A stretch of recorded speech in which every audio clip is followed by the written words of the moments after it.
He takes up higher, and the airship shudders and groans, and my heart beats fast. And I am not afraid. There are mountains, enormous blue and green against the sky, and then less and less below us, and it is blue all around. In the blue there is white and gold, white wisps of clouds trailing across the sky like cottonwood seeds. A once gay grandfather, clouds of glory, I whisper, remembering. And then I wonder where he found these words, and if this is a journey he made after he died, coming up to be warmed by the sun, his fingers catching hold of the bits of sky letting go. I wonder, could there be anywhere else as glorious as this? Maybe this is where the angels went when they flew up. Perhaps it is where Father is now drifting in the sun. Maybe it would be a cruel thing to bring him back and weigh him down. Or maybe when they were light, they were lonely. I look over at Kai. His face is, as I've rarely seen it before, perfectly sincere. Kai, I say, you're the pilot.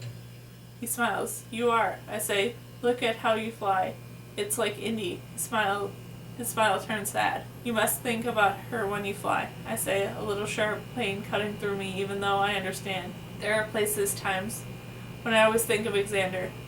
Whenever I see a blue pool, or red new rose, or roots of plant pulled up from the ground. Yes, Kai says, but all the time I think of you. I lean over and press my hand against his cheek, not wanting to distract him too much from what he's doing.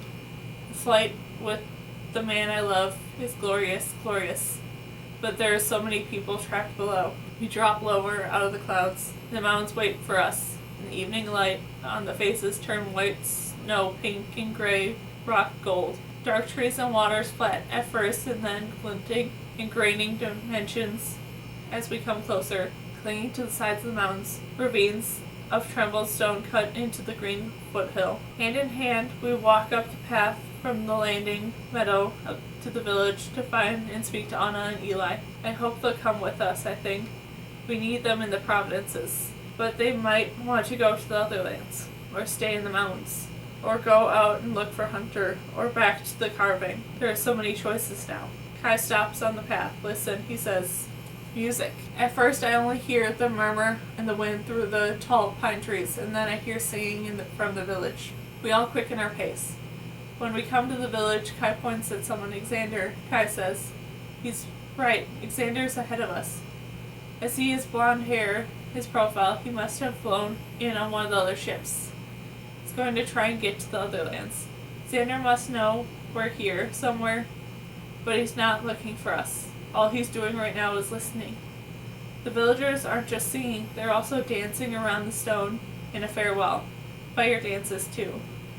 And somehow, with things carved into wood and strung on with strings, the villagers are making music. One of the officers moves to break it up, but Kai stops him. They saved us, he reminded the officer. Give them a little time. The officer nods. Kai turns to me. He brushed my fingers along his lips. He's so alive. What now? Dance with me, he says. I told you I would teach you. I already learned how, I say, thinking of the time back at the gallery. I'm not surprised, Kai whispered. His hands go down around my waist. Something sings inside me, and I begin to move. I don't ask if I'm doing it right. I know I am. Yeah, he says. His words like a song. His voice has always had that music to it.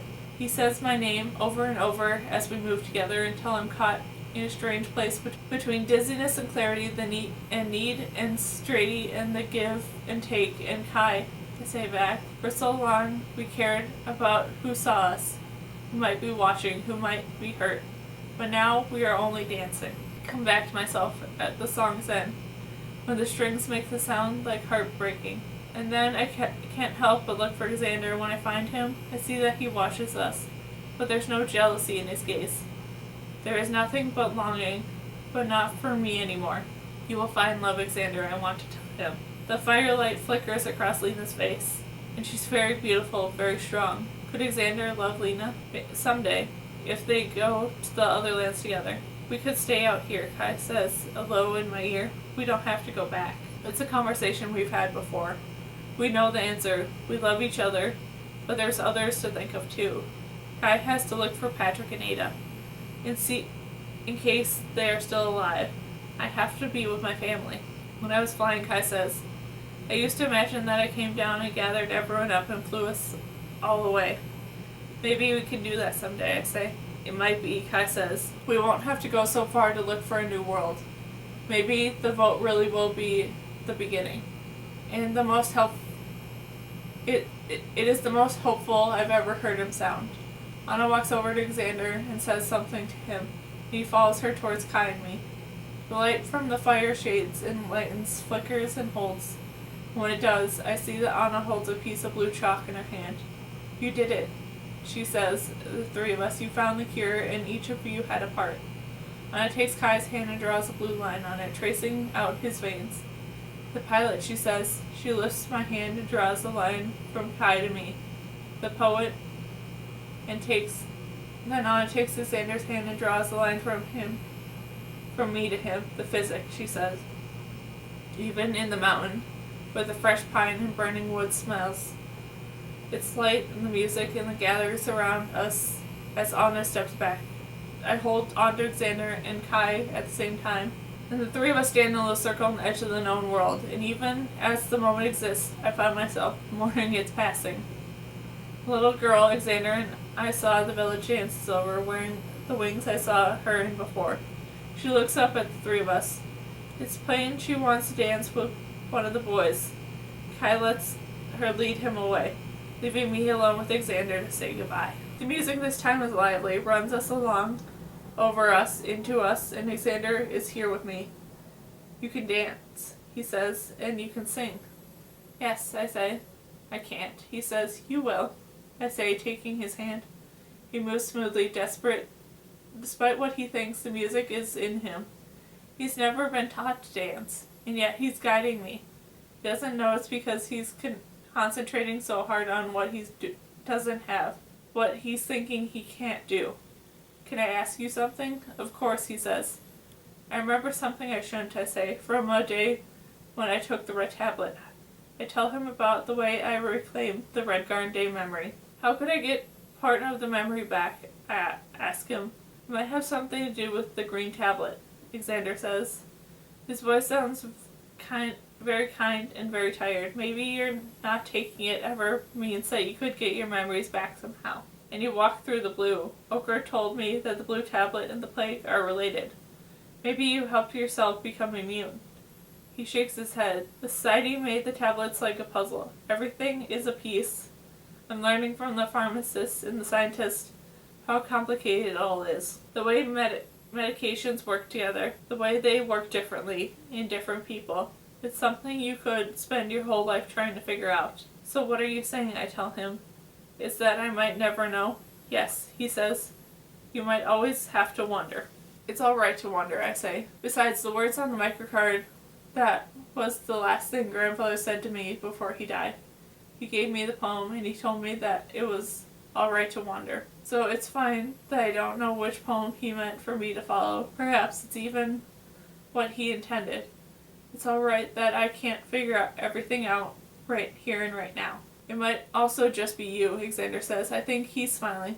You've always been one of the strongest people I know. Eli has joined Kai and the little girl in their dance. They have linked hands and are laughing, the firelight shimmering on the girl's wings. She reminds me of Indy, the abandoned way she moves, the way the fire turns her hair to red. I wish Indy was here.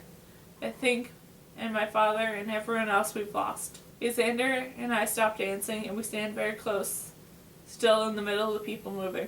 Back in the burrow, he says, I asked you if we could choose, would you have chosen me? I remember, I say, and I told you that I would. Yes, he says, but we can't go back. No, I agree. Xander's journey happened in those long walled rooms and long hallways of sick, when he worked with Lee. When I saw him again in the pilot's airship, Xander had already been placed. I would have never go and become someone else, but I didn't see. I believed him unchanging, a stone in a good sense of the world. Solid, dependable, something that someone you could build upon. But he is, as we all are, light as air, transparent as wisps of clouds before the sun, beautiful and fleeting. And if I ever did truly have hold of him, that has ended now. Xander, I say as he pulls me close one last time. The ships lift off into the sky, dark on stars. The bonfire burns. Some of the villagers, mostly those from the carving, have decided to stay in the mountains. Xander is going out to a place that is other, a place so distant I can't even be certain that there is a coming back.